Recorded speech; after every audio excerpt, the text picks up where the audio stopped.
Kendimi sevmeye başladığımda farkına vardım ki keder ve acı, kendi gerçeğime aykırı bir yaşam sürmekte olduğuma dair uyarılardı. Bugün buna özgünlük dendiğini biliyorum. Kendimi sevmeye başladığımda arzularımı bir insana dayatarak onu nasıl incitebileceğimi anladım. Zamanlamanın yanlış ve o insanın hazır olmadığını bilmeme rağmen ve o insan ben olmama rağmen bugün buna saygı duyuyorum. Kendimi sevmeye başladığımda farklı bir hayatı arzulamayı bıraktım ve etrafımdaki her şeyin beni büyümeye çağırdığını gördüm. Bugün buna olgunluk diyorum. Kendimi sevmeye başladığımda anladım ki koşullar ne olursa olsun doğru zaman ve doğru yerdeyim ve her şey tam olarak doğru anda gerçekleşiyor. O halde sakin olabilirim. Bugün buna özgüven diyorum. Kendimi sevmeye başladığımda kendi zamanımı çalmayı ve gelecek için büyük projeler tasarlamayı bıraktım. Şimdi yalnızca bana keyif ve mutluluk veren, yapmayı sevdiğim, içimi neşeyle dolduran şeyleri kendi tarzım ve düzenime göre yapıyorum.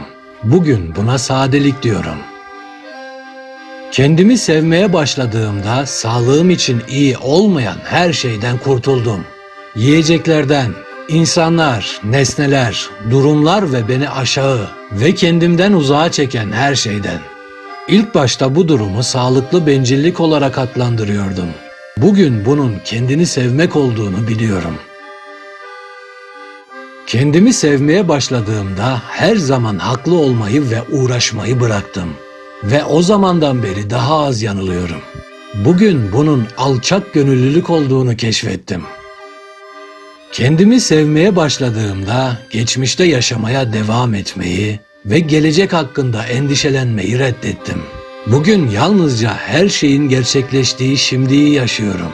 Her günü gününde yaşıyor ve buna memnuniyet adını veriyorum. Kendimi sevmeye başladığımda aklımın beni rahatsız ve hasta edebileceğini anladım. Ancak aklım kalbime bağlandıkça değerli bir müttefik haline geldi. Bugün bu ilişkiye kalbin bilgeliği adını veriyorum. Kendimizle veya başkalarıyla tartışmaktan, çatışmaktan veya herhangi bir sorun yaşamaktan korkmamıza gerek yok artık. Yıldızlar bile çarpışıyor ve bu çarpışmanın sonucunda yeni dünyalar doğuyor. Bugün biliyorum ki bu hayat.